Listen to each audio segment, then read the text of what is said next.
So, good afternoon, students. So, let us start once more today with the MILEY of the last class. So, what is it that we had studied in the last class? We had studied about the thermodynamic, with the conceptual understanding of macrostate and microstate, and with how many microstates we get for a corresponding macrostate. What becomes very important and imperative is to understand certain important parameters while we discuss or while we measure our macrostates and microstates. One of the important parameter that stands out while you proceed in your study of statistical physics is W. So W, as you understand, is the thermodynamic probability. Okay, and this thermodynamic probability we define as the number of microstates in a macrostate. This is W. This we call as thermodynamic probability or frequency, which actually is unlike the normal probability. It is never less than 1.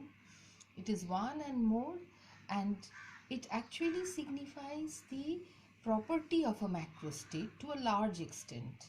So when we discuss the macrostates of a system sequentially, as we had done it in our previous problems, we see often the maximum number of microstates in a macrostate, and we call it the most probable macrostate. So thermodynamic, that is decided from our understanding of thermodynamic probability, or W, thermodynamic frequency. That means we have the maximum number of microstates corresponding to that particular macrostate for that system. And the technique for finding thermodynamic probability, as you know, is the following. Well, it is like if you have two particles distributed in two compartments, and if you consider one macrostate 0, 4, number of microstates you will get is 1, and the corresponding formula that goes is 4C0 or 4C4. So for n1, n number of particles with n1 distributed in compartment 1 and n2 distributed in compartment 2, it is factorial n divided by factorial n1 and into factorial n2, which means you are dividing out the meaningless combinations. The arrangement of n1 in compartment 1 is meaningless. Arrangement of n2 in compartment 2 is meaningless. It's just the numbers that you are having in both the compartment, not the respective arrangements of the particles within the compartment. So this is the basic formula. So it could be written as NCN1 or NCN2. And this was later extended to arranging n distinguishable compartments to k, n distinguishable objects or particles to k compartments, so that you have n1 in compartment 1, n2 in compartment 2, up to nk in compartment k. So if you just start with two compartments and two particles, then you see each, and with any number of particles occupying the compartment, that's very important, then you see that each of the particle for two compartments, if you just don't take these, then for two compartments, each of the particle can be arranged in two ways. So for two particles, it's 2 into 2 ways totally. So 2 to the power 2 ways. So if you have k particles, each of them getting arranged in k ways, so then it is k into k into k into k, and you have n particles, so k to the power n ways. So the number of microstates that you'll be getting will be, the total number of microstates will be k to the power of n. And conceptually this is very important. This understanding is very important. Okay, now if you have, say, for two compartments, if this is the formula which we saw previously, then for k compartment this will now be the formula, with the meaningless combinations getting divided out. So that will be the number of microstates in a macrostate. Important thing is to understand the nomenclature of the macrostate. Today we'll be doing a series of problems so that things get more clear, because these are the types of problems which you might be getting in your exams. The corresponding derivations from various portions of statistical physics are not there in your syllabus. So these simple problems are very important and very scoring. You just get full marks. So wherever you see statistical physics problems, you pick them up and do it simply. Okay, just by using the formulas. You don't even have to write any physics over here. So this is how you get the thermodynamic frequency or the thermodynamic probability. I repeat, this is not the normal probability with a maximum value of equal to 1. Okay, it is the frequency of occurrence of a microstate in a macrostate. All right.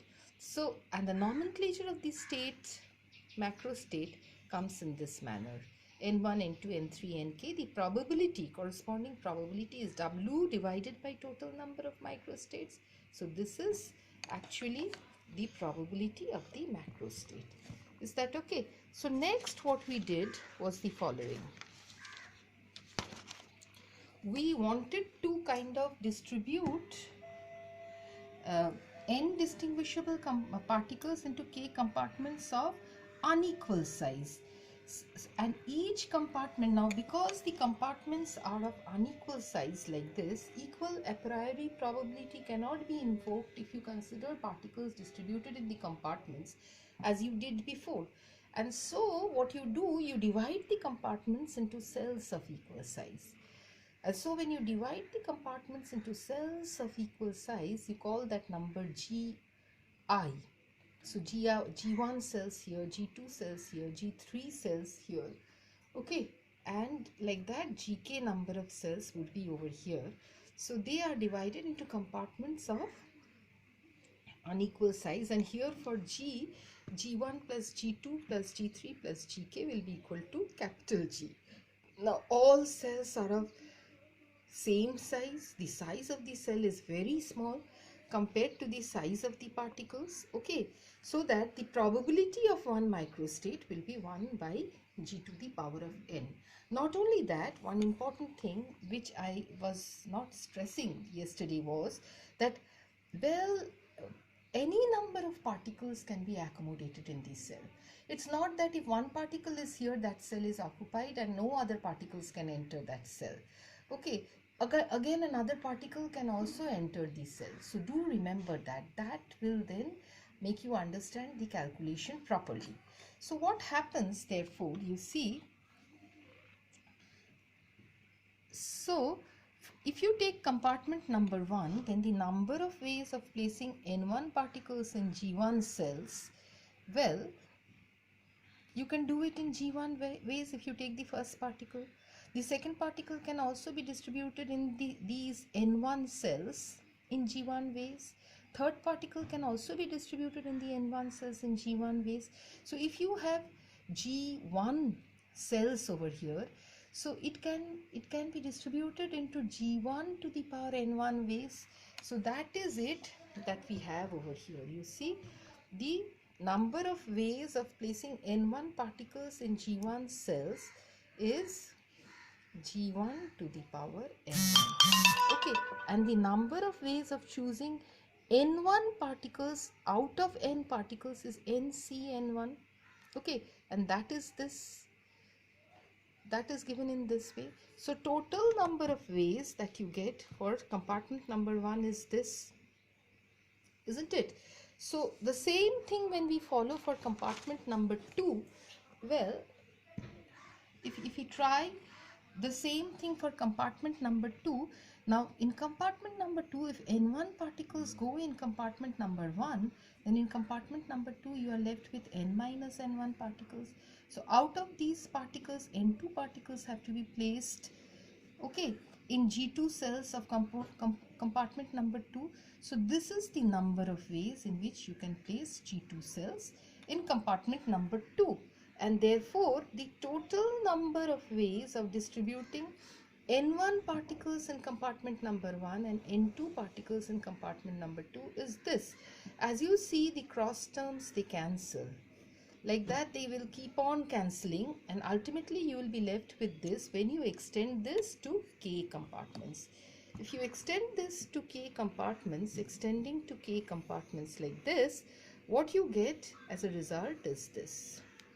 For W, for a particular macro state which is given by this. This is your macro state. Okay, so the probability of your macro state will be W by total number of microstates, which is this, and therefore ultimately if you put down the values, it comes down to this. Okay, so this is where we had stopped yesterday. This is our MILEY for today. Okay, and let us start our class.